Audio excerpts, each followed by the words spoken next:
Right. Good evening, everybody. Oh, I've got a whiny dog here. John Arvosis is here.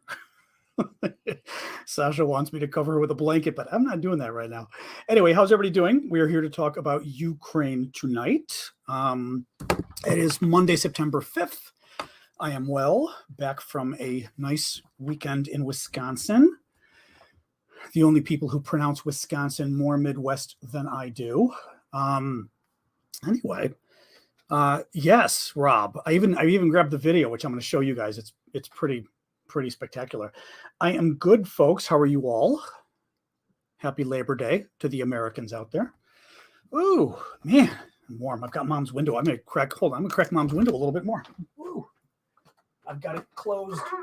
I had it closed a little bit because every time a motorcycle goes by, my dog erupts.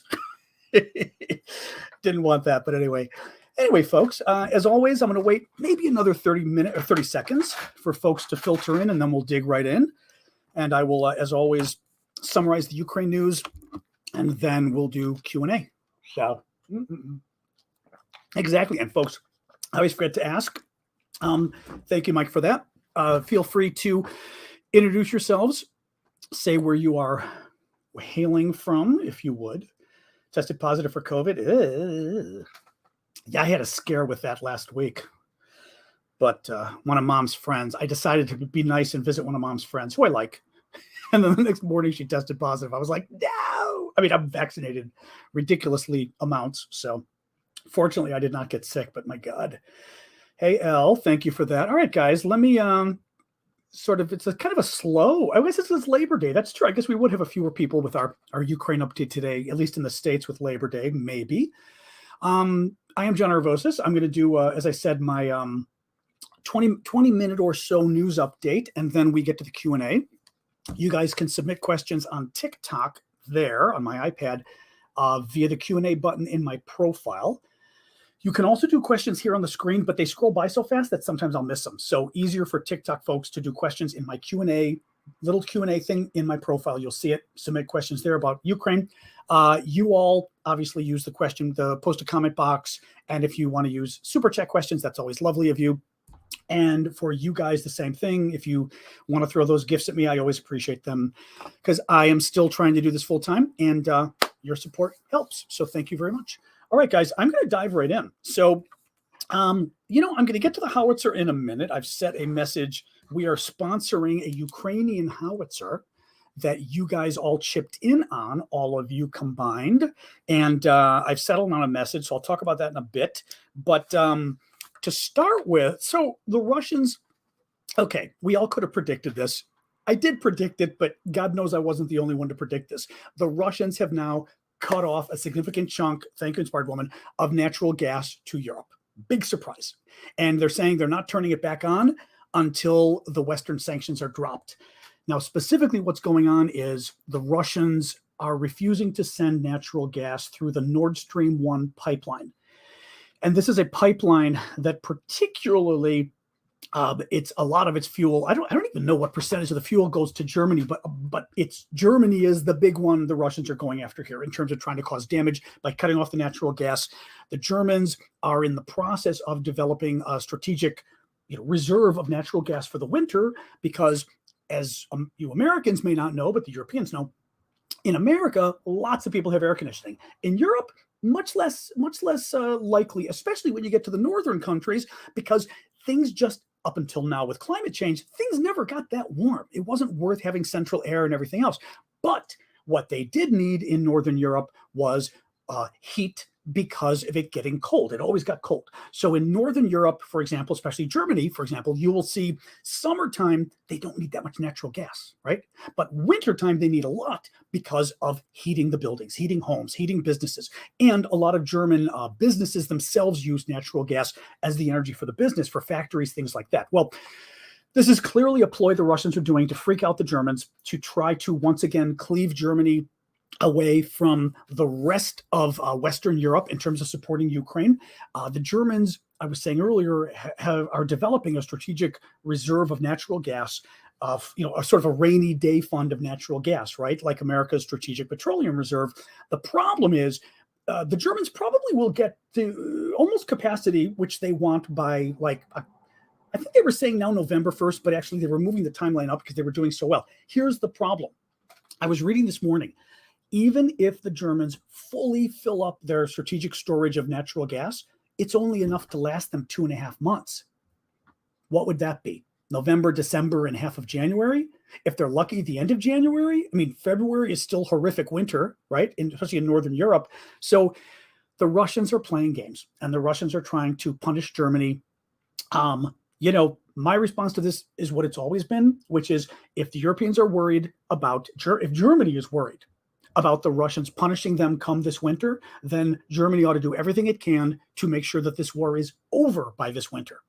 And the way you do that is making sure NATO gives Ukraine everything it needs, including planes, but also including the long-range missiles. We've been giving them short-range missiles that can only go around 40 miles, between 40 and 60 miles. You've all heard about the HIMARS, right? The famous HIMARS, which is this great rocket system we've given them. In other words, it's like a gun, right?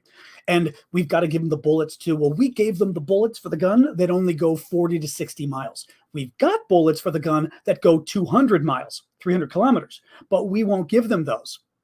Why? Good question. Because, well, actually, good answer. Pretty much we've said we're afraid Russia will get mad and they'll see it as escalation. And then we don't want Russia to get angry. Well, you know what? Russia just cut off your natural gas for the winter. So congratulations. It seems Russia's angry anyway. And this was something that even a child could have predicted, was that Russia's treating this like a war. And we're treating this like therapy for a, screwed up child. As long as we don't make them angry, they'll be nice to us. Well, they're not being nice to us. So there you go. Other news on this. The final little point to bring up on this. In addition to punishing Germany, there's another much larger effect. It's kind of confusing. It's something I've never totally understood. But the market for commodities like oil and natural gas and things are global. So, for example, Great Britain doesn't get, or United Kingdom doesn't get much of its natural gas from Russia, but they do consume a lot of natural gas. Well, when the global price of natural gas spikes because Russia's playing games with the supply, that also causes problems domestically in Britain. For example, the price there spikes as well. So in other words, Russia, they're not just playing games with Germany, they're going after Great Britain, they're going after America, they're going after everybody.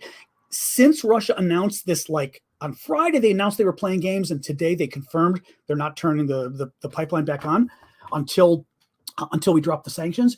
Natural gas prices jumped 30% today as a result. Over the last year, natural gas prices have jumped 450%. And I think, I'm always not confused, 450% should be 5.5 times if my math is correct. So gas bills are going to be bad all over the world this winter thanks to Russia. Group of 7 finance ministers agreed on Friday to impose a price cap on Russian oil aimed at slashing revenues for Moscow's war in Ukraine while keeping oil flowing to avoid price spikes. This was a very weird, it's an idea that I think U.S. Treasury Secretary Yellen came up with. And the idea was, in essence, to form a, thank you, music girl, and Will, for that, was to form a cartel of oil buyers. So it would be, Russian oil buyers. I think we get very little here in the U.S. Europe gets a lot more. So Europe especially, they would band together and they'd say, we are only going to pay, let's say oil, it's getting close to $95, $100 a barrel. Let's pretend it's 100, okay? Well, they'd say, we're only going to pay $60 a barrel. And this was the thing that I didn't understand, was how they were going to use, even if they get together collectively, why wouldn't Russia just say, screw you, right? Just, I'm going to cut off all the oil to you. Well, here was something that was in one of the articles. Listen to this. I had to Google around because none of the articles are actually explaining how this works. Now, I will say part of the reason they're not explaining how it works is because the ministers of the G7, the largest 7 economies in the world, or maybe not the largest 7, but 7 of the largest, is because they have not explained yet how they're going to do it. Okay, but we are talking, for anybody new here on TikTok or elsewhere, we are talking about a price cap that the US and Europe are trying to put on Russian oil. Listen to this. So the way that they seem like they're going to enforce this is the provision of Western-dominated maritime transportation services, including insurance and finance, would be allowed only if the Russian oil cargoes are purchased at or below the price level determined by the broad coalition of countries adhering to and implementing the price cap. So in other words, the US and Europe and anybody else we can get will form a cartel in essence, where we will tell Russia, we're only going to pay $60 or less for your gas, even though you're charging your oil, even though you're charging $100. And the way we're going to do it is we're not going to provide any of the insurance or finance or other things you need to export any of your oil, so that Russia is forced to say, okay, now let's see what happens. But it's an interesting idea in terms of trying to force Russia to make less on its oil, for starters. This will help if it works. This will help. I'm watching I love when the Russians tell me. We've got like a crazy Russian on Facebook who's pretending that they're a Westerner, and I always like that. Ukrainian terrorist state. Ukrainian terrorist need to stop supporting Ukraine terrorist state. Need to. I'm sorry, but I love the accent too when you can read Joseph Sebastian Cook. Listen, Sebastian. He's trying to sound as august as they can. Joseph Sebastian Cook does not know how to use subjects. Need to stop supporting Ukraine terrorist state and the extremist oligarchs financing Azov. Both government are criminal. Okay, both government. Oh, well, maybe he's not a Russian. Maybe he's just like a kook. Yeah, he's just a kook. In any case, Joseph Sebastian just left the building. Bye, Joseph Sebastian. So anyway, I was saying so the idea here is to stop Russia from gouging Europe for their for oil prices, and to hopefully prevent a global recession from happening, because if Russian oil prices are allowed to remain high or even go higher, the concern is that, right? I mean, there's some concerns that oil prices could reach $200 a barrel by Christmas or by the winter. So, anyway, let's see what happens. Russia, this made me laugh. Russia sanctioned today actors Ben Stiller and Sean Penn. They were pissed at Penn.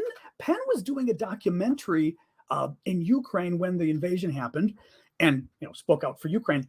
And Ben Stiller met with President Zelensky of Ukraine, and he called Zelensky a hero. And the Russians got so pissed they put Stiller on the sanctions list. Which, I mean, it's like he's a comedian. I mean, he's basically a comedic actor.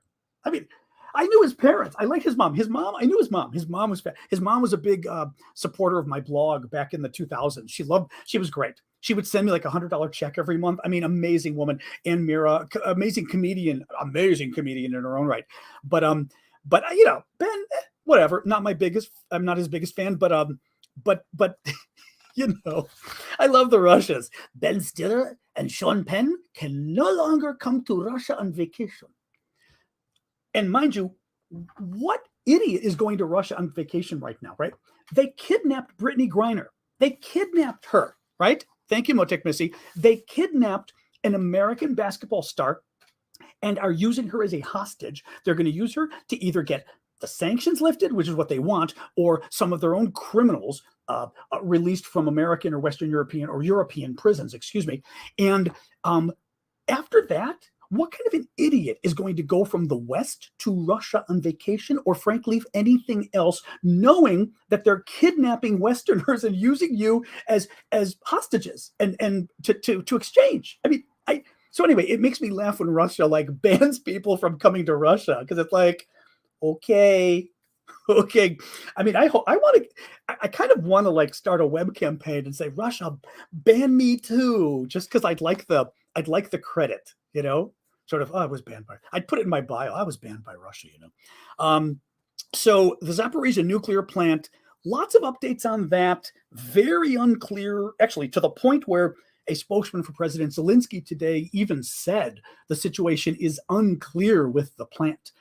That is not good news. You don't want to hear the Ukrainians saying that it's not clear what's going on with their own nuclear plant, But listen to this. So the final working reactor at the vast Zaporizhzhia nuclear plant was disconnected from Ukraine's power grid on Monday after Russian shelling disrupted power lines. The State Nuclear Energy Agency, Ukraine's Energoatom, said.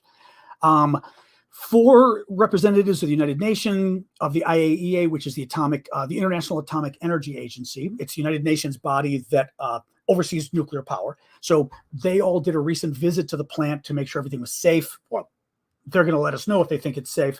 And 4 representatives were still there. No, 4. There were 6. Okay, there were 6 remaining. I'm sorry, I had it written down.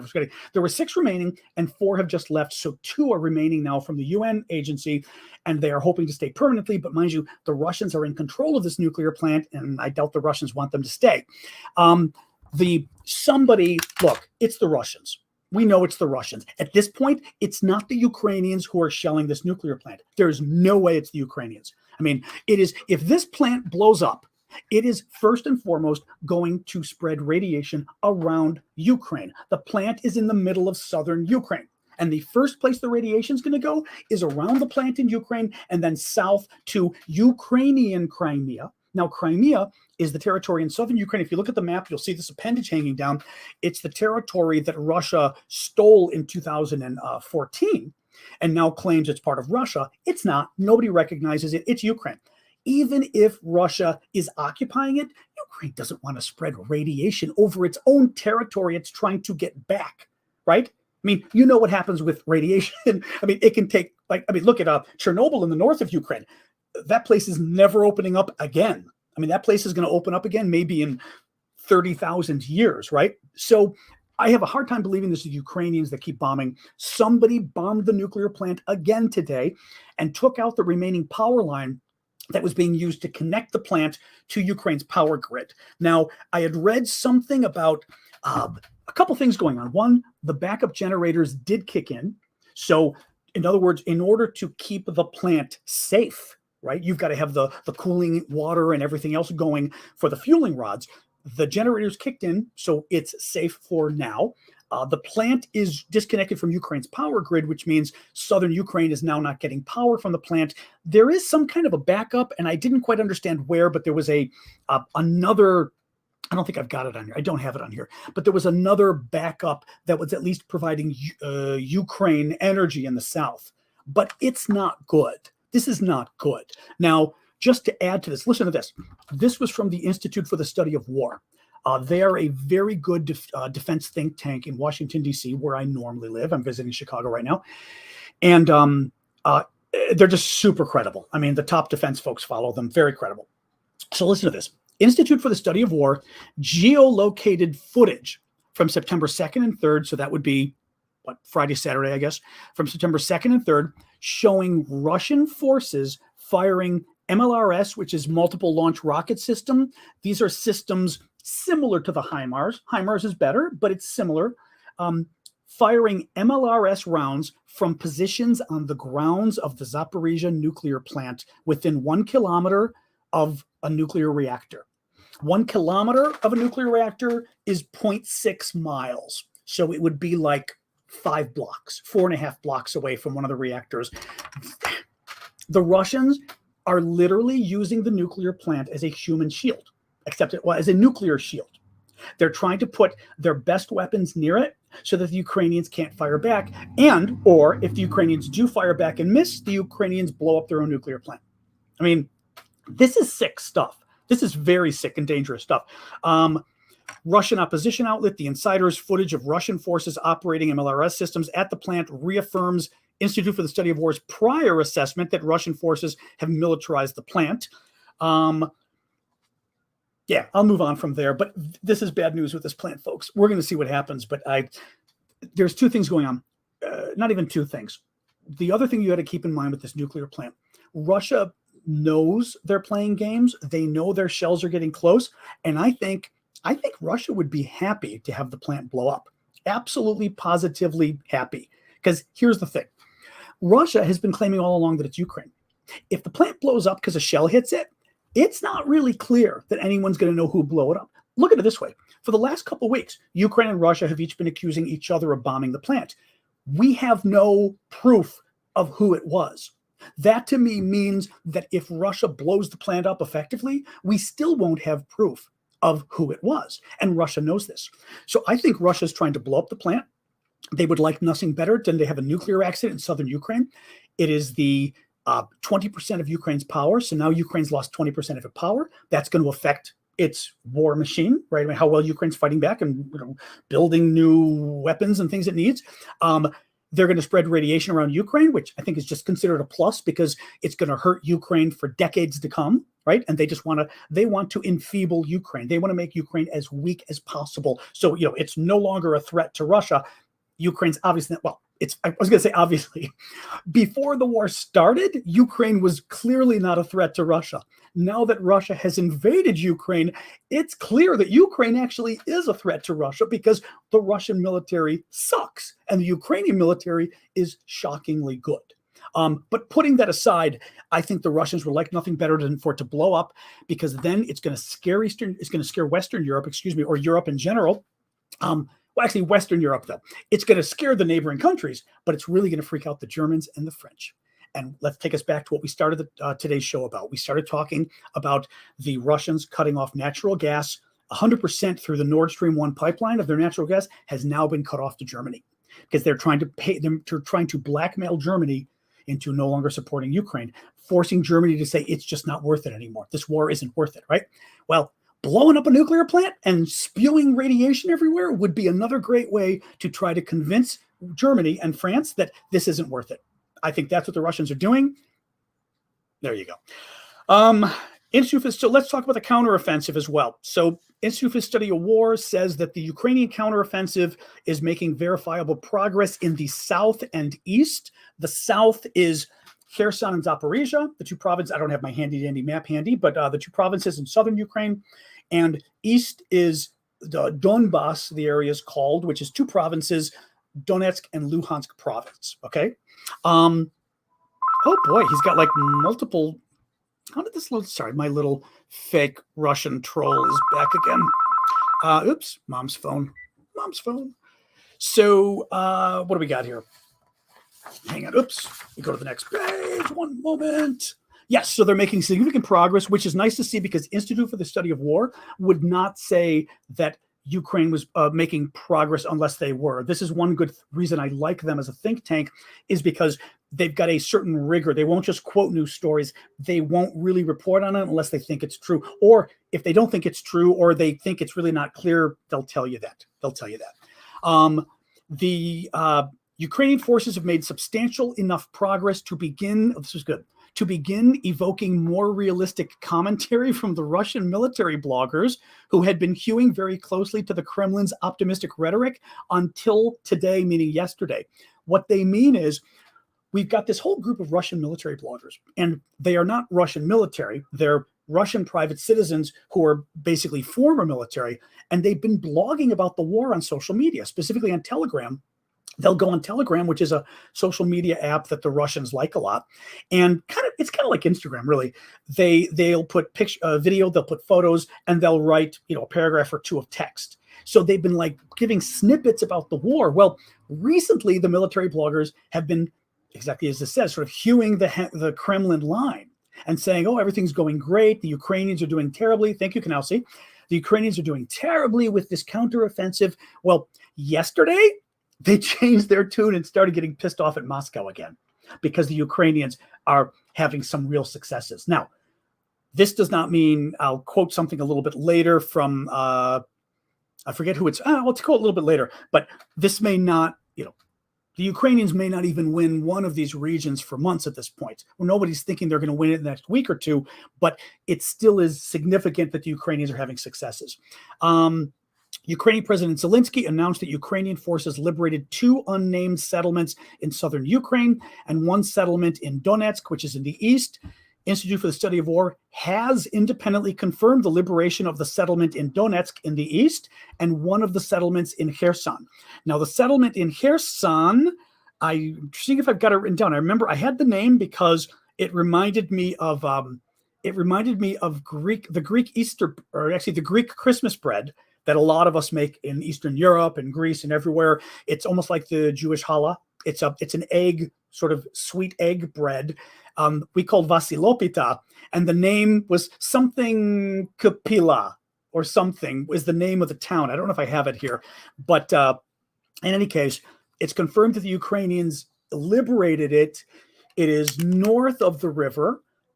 You'll remember I've told you in the previous shows, but just to remind you again, what it looks like the Ukrainians are doing, thank you, Kanausi, is, at least initially, the Ukrainians are going after the town of Kherson, which is in the north of the Kherson province, which is in southern Ukraine. Thank you, El. Appreciate that. Which is in southern Ukraine. And the town of Kherson is north of the Dnipro River, which is a key river cutting Ukraine pretty much in half, but it's kind of a zigzag, but it cuts Ukraine in half. Well, most of the Russian invasion forces are east of the river. Only in the town, there you go, Visokopila, or Visokopilia, however you put, wherever you put the stress. Thank you, Deemer. But in the town of Kherson, it is one of the only areas where you've got Russian troops on the other side of the river. So the Ukrainians have been blowing the bejesus out of the 3 bridges across the river in that area because they're trying to lock the Russians in where they are.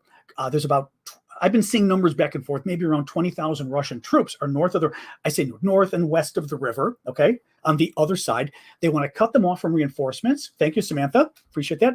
They want to cut them off from reinforcements. They want to cut them off from additional food, additional troops, additional tanks and heavy weapons, additional artillery, additional weapons. Ammunition, right? They're trying to cut them off. And in the final point, they're trying to cut them off so that if Ukraine can keep those bridges down and keep attacking from the north, which is what they're doing, those Russian troops eventually may have to retreat. And if there ain't no bridge, there ain't no way for them to retreat, unless they use these crazy pontoon bridges that they've used before and they've just been blown up. The Ukrainians have just blown them up with really bad, major losses for the Russians. In addition to fighting in Kherson, which is that province in southern Ukraine, Ukraine appears to have fighting as well. Oh, Ukraine's been fighting as well in eastern Ukraine. This was an interesting observation some of the retired American generals were saying, which is Ukraine has been doing a big part of their counteroffensive in southern Ukraine, especially in the Kherson province, the Kherson Oblast. Northern Kherson is where a lot of the fighting is going on. But the Ukrainians, being crafty that they are, have also been fighting in eastern Ukraine and picking some of the fights, and it looks like they've liberated at least one town in eastern Ukraine. And additionally caused they're claiming in the town of Kremina, which is in Luhansk, so that would be the easternmost province. Actually, Kremina is not far from Severodonetsk, which you might remember is that town that all the fighting was going on back and forth between the Russians and the Ukrainians for about a month in eastern Ukraine, just nonstop fighting in that town. That's Severodonetsk. Kremina is right to the west of it, basically. The Ukrainians are saying they've killed about 400 Russian soldiers and destroyed 100 pieces of military equipment in occupied Kremina in the last few days. If true, big deal. UK Secretary of Defense, the Secretary of Defense of the United Kingdom, Ben Wallace, now says 25,000 Russian troops have been killed since the war started. And if you include those injured or captured, the total number of killed, injured, and captured is 80,000. 80,000 is a horrific number for the Russians. Keep in mind, the Russians started this war with maybe 160,000 to 190,000 troops that they invaded with.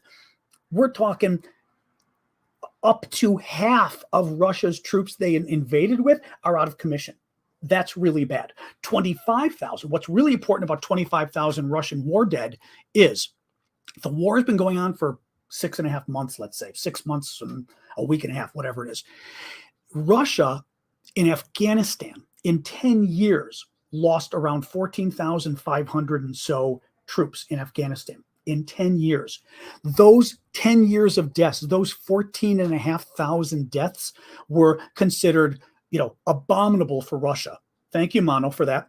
It was enough to form a peace movement in Russia. The mothers rose up, the mothers of these soldiers, and shut down the war, got Russia out of Afghanistan, and brought down the Russian government. Really, they helped bring down the Russian government at the end of the Soviet Union, was shortly thereafter, like 2 years after they got out of Afghanistan. This is a remarkable number to have 25,000 war dead in just 6 months. This is very bad. RC, we're going to send even more money to Ukraine. Actually, President Biden announced that more is going to be coming, and he's going to be giving more details shortly. But thank you for your opinion. Zaporizhzhia region. So this is not the Zaporizhzhia nuclear plant. The Zaporizhzhia nuclear plant, just to give you a sense again in the geography. So the Zaporizhzhia region is in southern Ukraine. It's right next to Kherson, and it's between Kherson and the Donbass, that region in the east the Russians have been trying to take over. So the Zaporizhzhia region, a lot of it is taken over by the Russians, but a lot of it isn't. So the town of Zaporizhzhia in the far north is not occupied by the Russians. The Zaporizhzhia nuclear plant is occupied by the Russians, okay?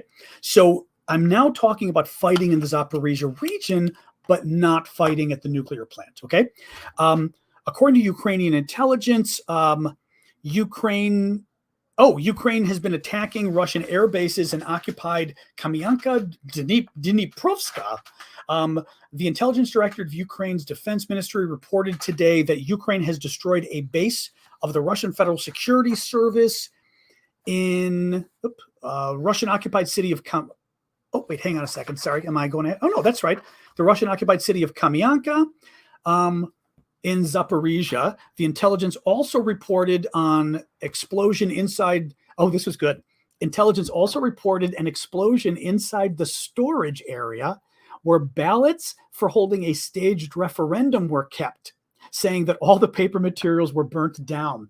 The Russians have been trying to hold these fake referenda around Ukraine to say, the region of Kherson and the region of Zaporizhzhia and the region of Kharkiv and Luhansk and Donbass, all of these regions, we're going to have a voting, and just by chance, everyone's going to vote to leave Ukraine and become part of Russia, right?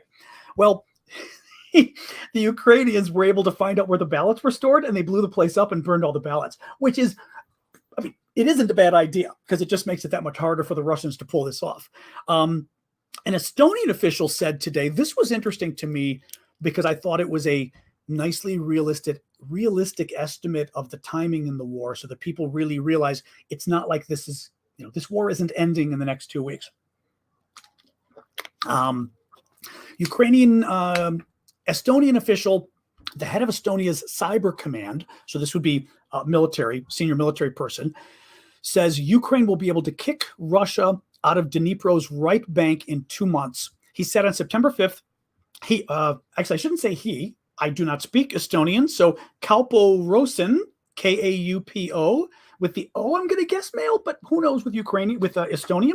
But Kaupo Rosin, the head of the cyber command, said on today that Ukraine's military is trying to exploit Russia's weakness in logistics and management. He or she said that, as I said, Ukraine should be able to kick the Russians out of Dnipro's right bank in 2 months. I'm actually not sure where they mean by the right bank. That's very interesting. I'm not sure where they mean by right bank. I'm going to assume, okay, Kaupo's a he, thank you. I'm going to assume what Kaupo's talking about is that area I was telling you about the area sort of north and west is what I'm going to say. And he's saying that in the next 2 months, they should be able to kick Russian troops or destroy them, or right bank is north. Thank you. That's so bizarre. Wouldn't you think right bank was east? You know what I mean? Because generally you think east and west with the river. Anyway, Ethan is saying right bank is north, so that makes sense. Yeah. So he's talking about saying that it's going to take, it's the right bank of the river flow. Look at this. See, we're learning military and river terminology here. Okay, so it's the right bank of the river flow. So it does mean Russia's troops on the northwest of the river, which means the troops that the 20,000 that Russia has isolated, it still could take 2 months for the Ukrainians to kick them out or to win them. So that's interesting. You know what I mean? Again, just to give you a sense that this stuff isn't necessarily going to happen in the next week or two is the only reason I'm sort of giving you that point. Also, he said it may take months or years to liberate the entire Russian occupied territory. Now, I will say that's a hell of a or there. It could take months or years. I mean, years I was thinking, but if it could only take months, that would be pretty good, right? If it only took 5 months to liberate all of Ukraine, that would be pretty cool. So he's kind of hedging his bets a little there. I think I'm giving you the two of them. Russia claims it wants to reopen negotiations with Ukraine again, but is sticking to its demands to denazify Ukraine. And basically, they're still demanding that the Kherson region, much of it goes to Russia. Donbass, which is Luhansk and Donetsk, goes to Russia. The regions of Kherson and Zaporizhzhia go to Russia. So there's no way Ukraine would be willing to even negotiate on these points, clearly. Reuters reported today that Novaya Gazeta, which is an independent Russian newspaper that I've told you guys about before. So it is one of Russia's last independent news outlets. It was stripped of its media credentials, of its media license today, and in effect banned from operating entirely. Oh, thank you, Flower Lady, for that. Novaya Gazeta is I'm reading sort of from the article here, is a stalwart. It's a stalwart of Russia's media scene since its foundation in 1993. Listen to this. Its foundation in 1993 with money from the Nobel Peace Prize of late Soviet leader Mikhail Gorbachev. I had no idea. So Gorbachev helped form it by giving them money to form independent media. Now I know, as we've said before, Gorbachev has a very mixed record here. I mean, he was a Soviet leader. He was not a good guy, but he did do a lot to help the dissolution of the Soviet Union happen, to liberalize things in the Soviet Union, but he also killed a lot of Latvians and Lithuanians, so we can't forget that. But in this case, this was a good thing he did. This was good too. I should have put this story earlier with the ballots getting blown up by the Ukrainians when they blew up the ballots for Russia's fake referenda it wants to hold to claim that, Ukraine wants to be part of Russia. Well, the proxy, meaning, I think by proxy here they mean, let me just read this. According to Russian state-controlled news agency TASS, the leader of Russia's proxies in Kherson, so they mean the leader of Russia's fake government in the occupied territory. In other words, Vichy Kherson, so the Vichy government, the fake government in occupied Kherson that's working with the Russians, said that the plan to hold a staged referendum on joining Russia is on hold amid Ukraine's ongoing counteroffensive in the south. So that's good. They're afraid of even holding it because of Ukraine's attack. So that's good. And then finally, I thought this was good. I mean, it's vandalism, I guess, or you could call it something worse if you want. But a Russian partisan set 2 cars on fire that had the letter Z on them inside Russia in the town of Krasnodar. Let me show you really quick where Krasnodar is, because it's kind of interesting. It's not that far from Ukraine. I'll put a little dot in it. There we go. The dot is more or less where it is. Now, beep. Well, here. It's good enough. So what you've got there is you've got Crimea. Crimea is Ukraine. That peninsula hanging down is Crimea, Ukrainian territory that the Russians stole. And then it connects by a little isthmus or something to Russia. So that's Krasnodar, the town in red. You can see it's pretty close to occupied Ukraine. Here you guys can see yourself. Oops. See if that's, hello. It's being evil. I don't know why it's showing so poorly on my phone today. Hey, that's not bad. This is the first time my phone's been having problems. You guys can see it there. It's right across the water there. They set 2 cars on fire that had the Z on it. I actually grabbed the video really quick to show you. Now, what's interesting is the video says that on the bottom of the video, it says, I'm going to read this in Russian. It says, Roz Partizan. So which is Rospartisan, which is Russian partisan, is the name of the channel or whatever it is that they did this. That means a Russian partisan. I think what they mean by a Russian partisan is a Russian citizen opposing its own government.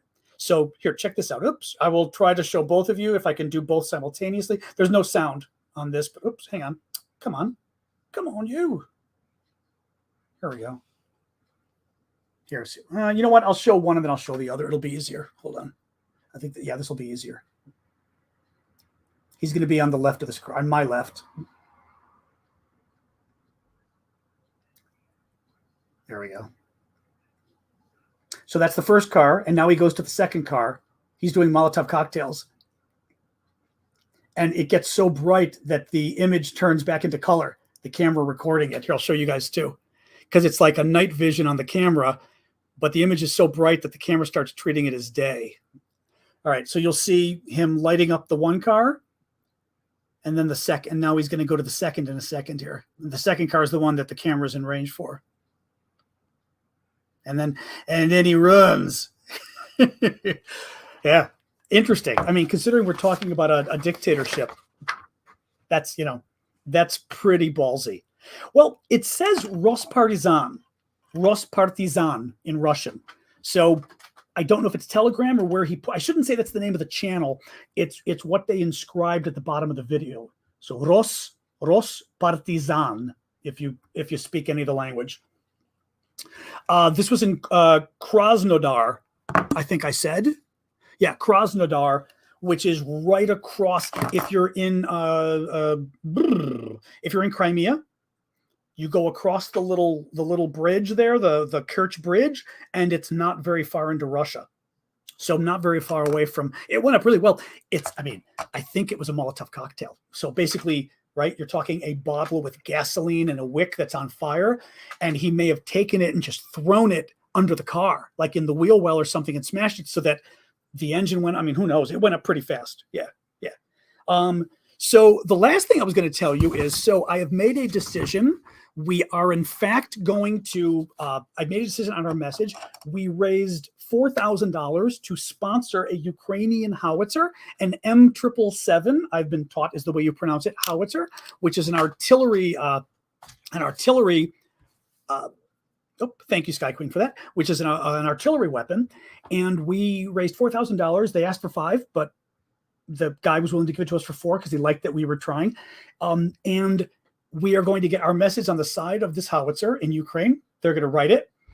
That doesn't even make sense. I love this kind of stuff. Mirko Gruborovich, you are fascist from Rome. First of all, I guarantee you that guy was Serbian. Guarantee you. But also, you are fascist from Rome? Does anybody know what that even means? What does that mean in troll speak? Like you're a Catholic fascist? You're a fascist from Rome? Or is that an expression in Ukrainian or something? You are a fascist from Rome. That I ought to get that on a t-shirt. In any case, so we raised enough money. We raised enough money to sponsor a Ukrainian howitzer. The money is going to, I'm sure some of it pays the soldiers is my bet, but I'm fine with that. You're a Catholic fascist, exactly. Mussolini? Oh, maybe. Was that a Mussolini thing? I have no idea. In any case, the remainder of the money will be going to a Ukrainian nonprofit that helps the Ukrainian troops. We'll help get them food, medicine, you name it. And we will get our message emblazoned on the side. They're going to take pictures, video of it firing. And until the war is over, that's our howitzer. It's going to have our message on it. So what I have decided on, actually, you guys did pretty much give this the most votes, was we're going to, the message is going to read Bucha's Revenge. Bucha, you will recall, every Ukrainian knows, but you will probably recall that Bucha is that town, the first early April, actually, I think it was March 31st, journalists and Ukrainian troops were starting to go north from Kyiv, right? The Russians had invaded end of February, did a terrible job around Kyiv, and the Ukrainians, remember, after about a month, the Ukrainians forced the Russians out from Kyiv, the capital, north back to Russia and Belarus, right? Well, as they were going, the Ukrainians and the journalists stopped in a small town called Bucha, B-U-C-H-A. And that's the town where they found so many dead on the ground. I mean, there was that I'm not even going to dare show the picture. You can find it online. But thank you, Mano, for that. The picture of like 20 civilians, and they're just civilians, dead on this street, on the sidewalk. One man, the one that sticks in my mind, this older man on his bicycle, and he's like, I think even has a hat on and stuff, like kind of like an old man would do in the olden days, but they do it wearing his sort of hat to go out, and he's dead on the bike on the ground like this. He was riding by and they just shot him dead, and he died on his bike. I mean, horrific. So that's the town of Bucha, where we first heard about the most horrific war crimes. So I've decided it's going to be Bucha's Revenge. It is also going to be so it's going to have that in English. Then next to it in Russian. In Ukrainian, it's going to say Pomsta za Buchu, which means revenge for Bucha. So revenge for Bucha, which I'm told sounds better in Ukrainian, but I wanted it to be in Ukrainian too, so that the troops could kind of appreciate it. And I think for Ukrainians, it's kind of nice to have both. And then it's going to just be -- at Aravosis, so that the @ symbol is most of my social media, but not YouTube, because YouTube wouldn't let me do it, which is ridiculous, because like I'm the first Aravosis on YouTube, but nonetheless, they wouldn't let me do it. So that's where we are. So I'm going to put @ Aravosis, and that way, at least it's my TikTok, it's my Instagram, it's my Twitter, and people can look and find out. And that way, at least it's representing a number of audiences who help to donate. There you go. So that's what it's going to be. Bucha's Revenge. What was it? What did I say? Pomsta za Buchu. So I think it'll be pretty cool. I just sort of messaged the guys just to make sure that I should anyway, I'm very excited. All right. So we can do some Q&A and everything else here. Dragana says we have 2 Russian-sponsored troll farms here helping our democratically elected president stay in power like in Belarus. Oh, that's scary. That's scary. Can't they shut them down, Dragana? Oh, or I keep forgetting. Oh, wait, I keep forgetting. Are you in Bulgaria? I forgot where you are. Are you in Serbia? Oh, you're in Serbia, I'll bet you. Are you in Serbia? That's my guess. In that case, yeah. In that case, the government isn't shutting it down, are they? That's too bad. Yeah, there was, I did not, Andy is asking if I heard about B is a B, not V. Oh, so it's Buchu. Okay. I keep getting confused with my Russian here, but okay, it's B like Bila. Bila. I love saying that in Russian. Bila. Buchu. So in any case, Andy is saying, have you heard about the Russian regiment who refused to fight in the South? I didn't hear about a Russian regiment. I actually had it in my notes, but just, we were going so long. There is a regiment I know about in Eastern Ukraine, in Donetsk, I believe. Basically in Donetsk, you've got like, you've got, I don't even know what you call these people, basically traitors. You've got some traitors and collaborators in Eastern Ukraine who want to join Russia. They're not a significant number. Russia is basically, faking to make it look like they're real, to make it look like it's a civil war. It's not a civil war. It's a Russia war against Ukraine that's been going on for 8 years. Okay, putting that aside, the traitors set up their own little military forces, and they've been fighting alongside Russia. Well, one of the units is refusing to fight because they're not getting enough supplies from Russia. And I was reading on about it, that one of the things they're not getting enough of is water. That's exactly that's funny. JSM is saying those dudes weren't getting water even. That's exactly it. They weren't even getting water, so they quit. They said, we're not fighting. Really interesting. Harvey, let me, anyways. Let's see. Harvey's bringing up it was good. I mean, it's worth mentioning. So the Great Britain has a new prime minister. The UK has a new prime minister. Boris Johnson is out. Liz Truss, who I believe was the foreign secretary, is in as the new prime minister. She is, from what I've read, super duper conservative. Beyond that, I don't know anything about. I mean, she's super good for Ukraine. I don't know, don't know how good she is for for Britain or for any of the rest of it.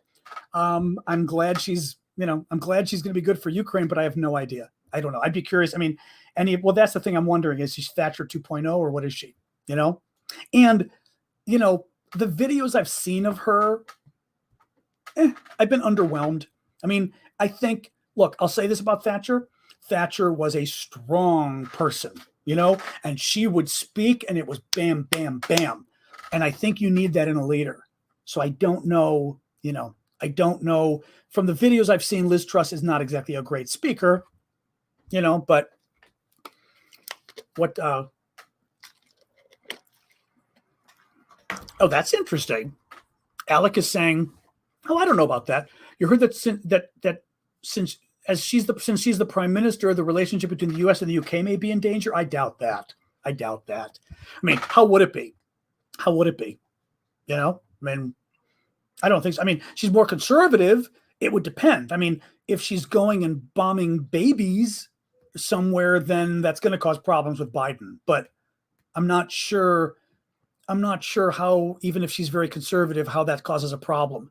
It would have to be that we don't have interests in common, and that she's going truly opposite of American national interests internationally.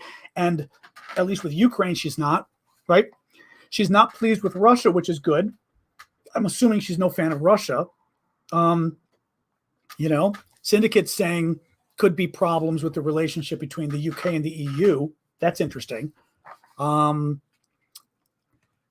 see, Daniel. Hey, Daniel. Good to see you again. Thank you for that. Regarding Lend-Lease, is it different to weapon supplies currently being sent by the U.S.? I've never understood the difference. I mean, the thing is, wait a minute. If you're talking about, when I hear Lend-Lease, I'm thinking of the provision that was signed into law a few months ago. Remember? That's letting Biden send tranches of weapons over to, sort of chunks of weapons over to Ukraine without having to go through Congress and all of that. And it also lets them bypass a lot of bureaucratic. That's what I think of the Lend-Lease. Because even then we were kind of wondering, okay, is this going to make much of a difference? What are you talking about? I'm not sure. Are you saying, because Biden also is, that's what I mean. Like, what are you calling Lend-Lease? I know that Biden is going to Congress because he needs additional authority or additional, basically we're running out of stuff to send. So he needs them to approve more money to send. So yeah, tell us what you mean by Lend-Lease in this case, Daniel. Oh, interesting. EU has already called on Liz Truss to abide by the Brexit deal because there's a good chance she will not. Now, what is she doing in terms of Brexit? Meaning, is she going to want a better deal, or is she not going to want to go at all? Daniel says, I heard it's something that is about to start, which I assume means it's something new. Daniel, what I'm wondering is, the only thing new I know that's going on is Biden is approaching Congress and saying that, oh, that's interesting. I'm only thinking of Biden asking for Congress for more money. That's what I keep thinking of. But who's there? Andrew Large is saying, no, Lend-Lease is starting in October. Let's Google this and see what we're talking about. I don't know. I'm not sure what this is, guys. I mean, as far as what let me see. I saw that. Thank you, Abel. I saw that little explosion out of the side of my eye. Hold on. Lend-Lease Ukraine. Let's see here. Lend-Lease. No.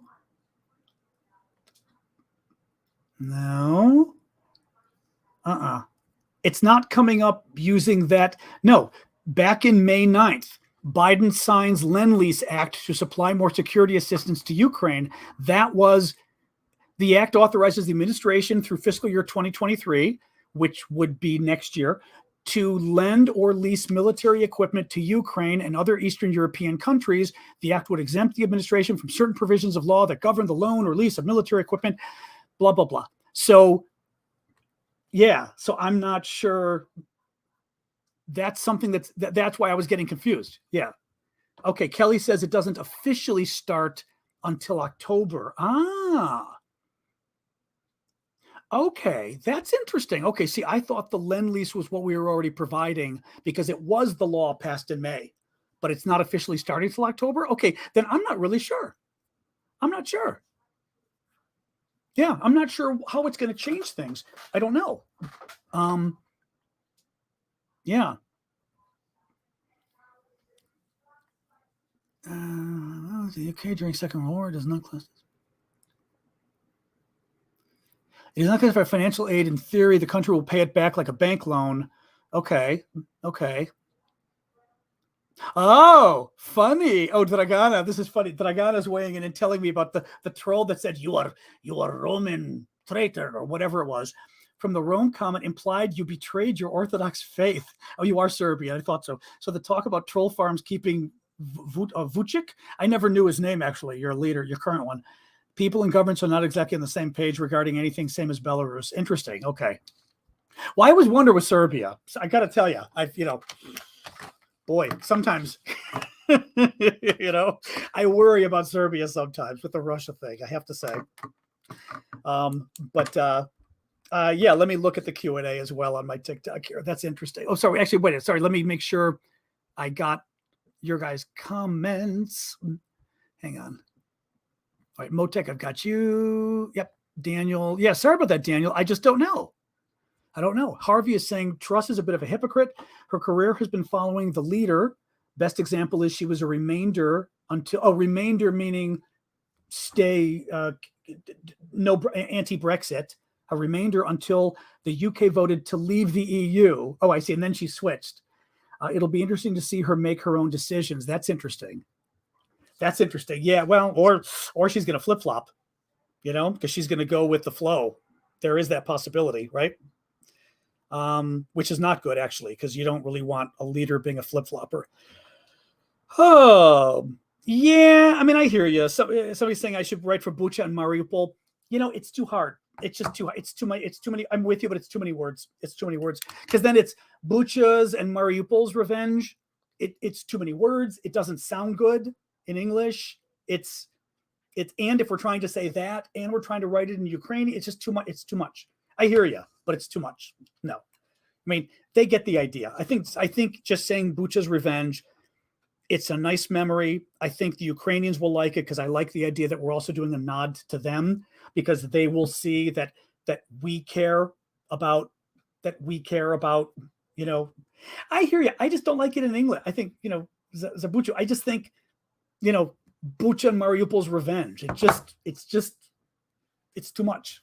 Yeah, it's too much. And especially if we're putting both in English and Ukrainian, the Ukrainians are going to appreciate that we even know about Bucha and that we're honoring it. I think they're going to love it. That's my guess, if we can raise more, I'm there. Trust me, we could do more. And I've got to look, there may have been a little extra. I've got to see, because if there's extra, we could always try to buy some special shells and things like that. Eric, 1 second, Eric, why is Russia bombing the plant if they have control of it? Well, okay. I mean, here's the thing. I don't know why Russia, this is the nuclear plant, Zaporizhzhia. I don't quite understand why Russia would be bombing it. Well, no, actually, I do. There's two things going on here, okay? One, Russia is bombing the plant. I'm not always so nice, Tumble Betty, but thank you. I try to be nice with you guys. I'm not always nice. The Russians, I think, first of all, are trying to hit the plant.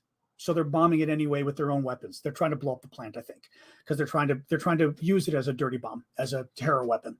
Two, the Russians are trying to get close to the plant, at least because they want to scare the Germans and the French.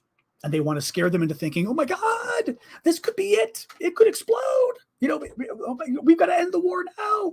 So I think that's what's going on with the Russians. Just that. And actually the third thing, we know the Ukrainians are fighting the Russians. For all we know, the Ukrainians could be trying to take the town back, and the Russians are firing at the Ukrainians, and they're missing and getting right near the plant, right? I mean, we know the Russian equipment ain't that great, and the Russian troops aren't that great. They could easily be firing at Ukrainians, overshooting or missing or whatever, and it lands. I mean, right? So who knows? I mean, we saw that actually last week from Belgorod.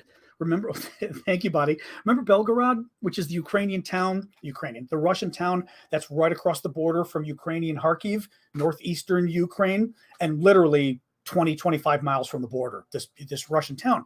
And they were firing missiles back at Ukraine, and the missile took off and landed right in a residential neighborhood in Belgorod because their missile screwed up. What if that's some of what's happening with the attacks on the nuclear plant? It's Russia's own weapons just screwing up. It wouldn't be the first time. Eric is saying, can the Kerch Bridge still be a major target for Ukraine? Yes. Okay, there's two things. One, good question. No, it's a huge target. The question is whether Ukraine has the ability to bring it down, right? I don't know whether Ukraine has the ability to reach it, is the problem. They need the longer range missiles that we're not giving them to reach it. So I don't know if they can reach it. Having said that, the Ukrainians have had some luck, obviously, hitting military bases and air bases in southern Crimea, but who knows how? We still don't know how they did it. Did they use a drone? A drone isn't going to be enough probably to take down the bridge, I'm guessing. As we are seeing, by the way, look at the bridges in northern Ukraine, by the way, not northern, in northern Kherson, those 3 bridges. The Ukrainians have been trying for 4 to 6 weeks to take those bridges down, and they've damaged them significantly, but it's been very hard to literally down the bridge, right? So that's going to be a problem with the Kerch Bridge. The Kerch Bridge is also super duper defended, depending what the Ukrainians would use to go after it. I don't know that defense would matter with the HIMARS, but we're not giving them a HIMARS to be able to hit it. Now, interesting. Why would Megatron? Why is hitting bridges with HIMARS or other rockets counterproductive? Just curious. Because the argument here is, again, you want the Russians to no longer be able to supply their own troops in Crimea and their troops going north of Crimea in southern Ukraine. You don't want them to be able to do it via Crimea. That's a good reason to hit the bridge. But just curious, yeah, Megatron, if you got a quick answer to give, maybe on why doing it. Just curious. What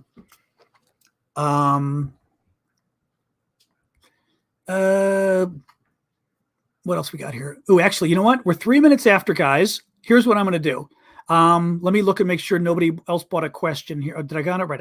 I love that Dragana. That's the funniest damn thing. I'm a bad Orthodox. Well, wait till he hears how bad, because I was supporting Kosovo, so I don't think he's going to be very happy with this Greek. So what do you do?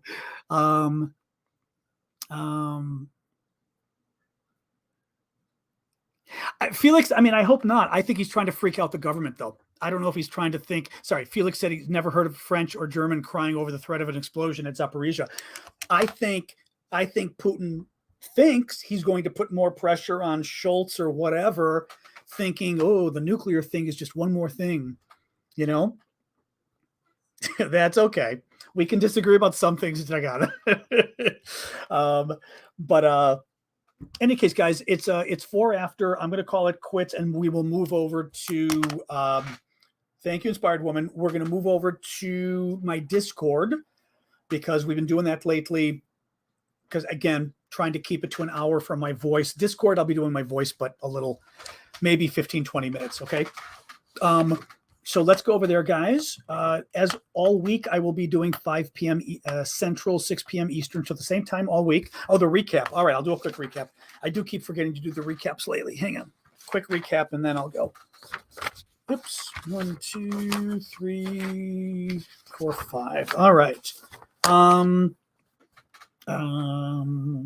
The Russians are now cutting off all natural gas through the Nord Stream 1 pipeline until sanctions are lifted, impacting Germany the most. Group of 7 finance ministers agreed on Friday to impose a price cap on Russian oil. Russia sanctioned Ben Stiller and Sean Penn, which made me laugh. Oops, hang on, there we go. The Zaporizhzhia nuclear plant The final working reactor at the plant was disconnected from Ukraine's grid on Monday after Russian shelling.